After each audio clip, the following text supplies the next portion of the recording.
Let's now connect with Prasun Gajri, Chief Investment Officer with HDFC Life Insurance. Prasun, good morning and fantastic to have you back. Prasun, we've come a long way from the recent low. Some would say it's largely because of hope. Some would argue that there is no hope. We've come up because of economic reality. Do you think at the current juncture, our market's looking slightly stretched or we are fairly priced?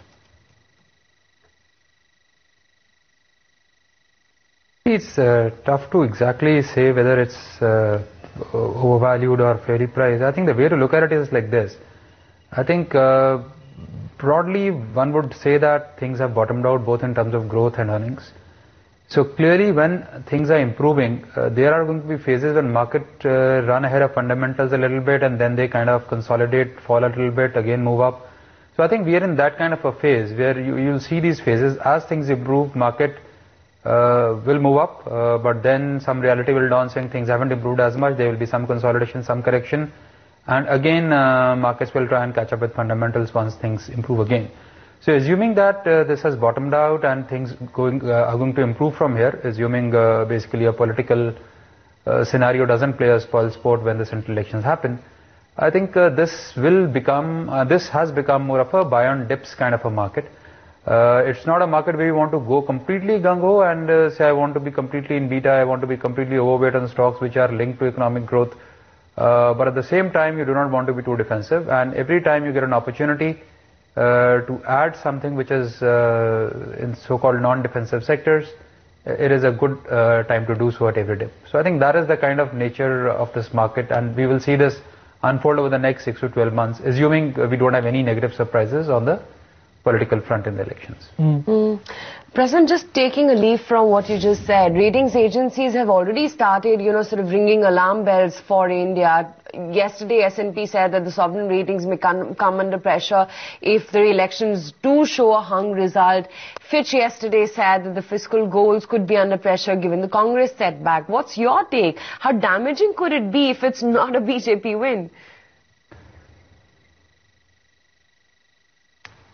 See, obviously if there's a hung parliament, rating agencies would look at it badly. So one thing is very clear, rating agencies will wait till the elections are over to take any next call.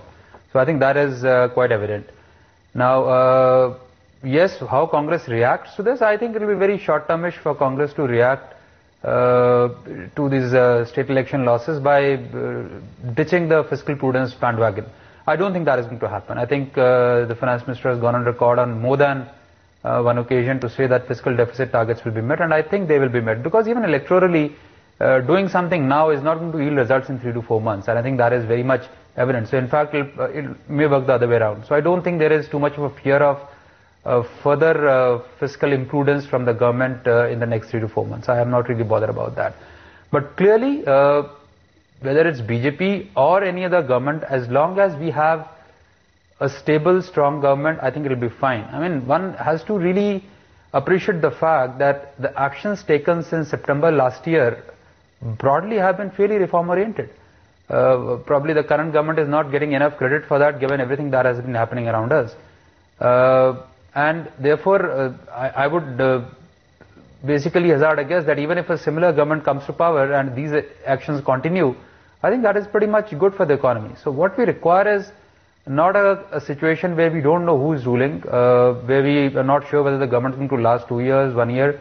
I think as long as we avoid that scenario and have a strong, decisive government, I think market will be fine. Maybe if it's a government which is not in liking with the current thought of the market, we may see a temporary kind of a pullback, but I think we'll recover from that. So I don't think the market is just looking for a particular kind of government to come. Frankly, investors don't care about what the government is. All they care about is decision making. So Prasun, if your view is that we have economic bottom in place, how would you characterize your current portfolio strategy? How different is your November 30th portfolio from your 30th of June portfolio? Very clearly, when 30th of June, at that point of time, the concerns were very different. You were very concerned on CAD, you were very concerned on currency, you were very concerned on the flows really moving out of the country, and therefore you wanted to be a little bit more defensive. Irrespective of the fact that those sectors may not necessarily be doing well fundamentally at the margin.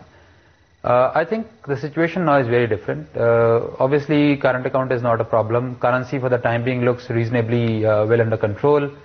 And you're seeing the earnings kind of bottoming out in some of the sectors which were beaten down. So the portfolio has to be reoriented. I think from a situation where you are completely biased towards a defensive mindset, this is a more balanced kind of a portfolio where you do not want to be either too defensive or too aggressive, and therefore you'd want to be kind of hedging your bets both ways in some manner. And at the same time, as and when the markets give an opportunity on dips, try and increase the weight on more aggressive and more beta-oriented stocks rather than the defensive stocks. So I think that is the strategy which we are looking at. Prasun, what's the sense of how the market is likely to pan out in the near term? And especially come next week, we'll have data points coming in from Fed as well as the RBI. What is it that you're expecting? See, I do expect, given the pronouncements from RBI, even yesterday's speech by the RBI governor, I do anticipate a 25 basis rate hike, and I do believe that will probably be the last rate hike for the next in this cycle, and after that we will not see any more rate hikes. That's my anticipation, but we'll wait and watch for the inflation figures and the RBI commentary. As far as taper is concerned, it's anybody's guess whether it happens in December, January or March. The fact that it has to happen over the next 3 months, and my view is yes, it will have an impact on the Indian markets, but I don't think it will be a long-lasting impact. It will not be something which will really disturb the markets over the next 3 months. Yes, temporarily we will see some depreciation in the currency, some money being pulled out. Because my assumption is if somebody is really so afraid of taper and wants to move out of the market, do they really want to wait for the last minute to do so, or would they do it much earlier? So this is an anticipated event. While there will be a market reaction, I would not be too perturbed about it. To my mind, the biggest issue with the markets is going to be the election results rather than tapering. Prasun, a constant feature has been what domestic institutional investors have been doing. The selling is quite overwhelming and selling is only intensifying. First, it appeared that it is because of gold that retail investors are redeeming out of equities. Then everyone blamed it on fixed income returns, and because fixed income returns were guaranteed and assured, equities were getting a stepmotherly treatment. But right now, what is the reason why equities are going down or redemptions are moving up? It's very difficult. I don't think anyone has had the chance to do any thorough analysis of why retail investors are pulling money out of equity. So all of us can conjecture, and one of the thoughts is clearly that people are seeing a positive, at least getting their principal back after 3, 4, 5 years. And secondly, people are very convinced that this is not a market which is going to move up. And another thought which I've started hearing from a number of people I've talked to is that markets have moved up, we are getting our money back, let's take it, and we will decide as we get closer to the elections or post the elections. So we don't want to kind of risk this too much of volatility. So all these factors are playing a part, but as I said, I don't think there has been any thorough analysis done. Probably one needs to do a survey among retail investors to figure that out. But that is where it is. So what will really stop this, in my view, is a consistent and steady rise in the equity markets over the next 6 to 12 months. And that is when retail investors will try and get back to the market. So, Prasun, what's the sense that you're getting? From now up until elections, what should be the tactical approach for the market? Should one stick it with defensives, take high beta, underperforming bets? You know, because of late we've seen some traction come back to metals. We've seen autos as well rise up, as has been the case with a couple of cap goods as well as cement names too. See, as I said, I would go with a more balanced approach. I'm not going to completely walk away from the defensives. Yes, there will be some bias towards being more beta-oriented as compared to earlier. So I would be more inclined towards a portfolio which is biased towards beta, but at the same time not very aggressive. So keep a little bit of a hedged bet with a positive bias. Prasun, in the light of the kind of data we've got from auto companies, auto dispatch numbers are poor, market share fight is imminent, discounts are not there, but discounts will come because there is no demand. Why are autos holding on? Very clearly, I think, let's break up the auto numbers. Two-wheelers definitely seem to have bottomed out, and we are seeing some traction coming back in the two-wheelers. So things are not as bad as they were maybe 3 to 4 months back.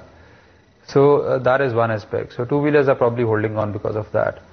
Some of the four-wheelers, it's very selective. I mean, very clearly you have names which are purely export-oriented and they have nothing to do with India operations.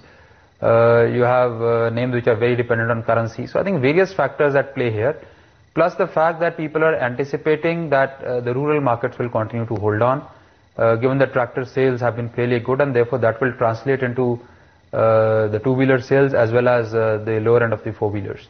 So I think that is also proving to be one reason why investors are continuing to keep hope with the sector. You just talked about Tata Motors, my guess is that, but what about names from the two-wheeler space? Do you like anything from there? Well, we'll not get name specific. We do like. I don't think the valuations are onerous. There is definitely the rural incomes are doing well, and that traction should come back. The volumes have definitely bottomed out, and incrementally we are seeing a little bit of positive spin coming through in the numbers.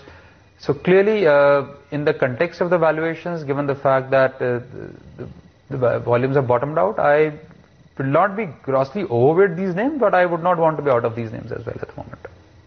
Prasun, appreciate your time, and thank you for joining us, and hope to see more of you going forward.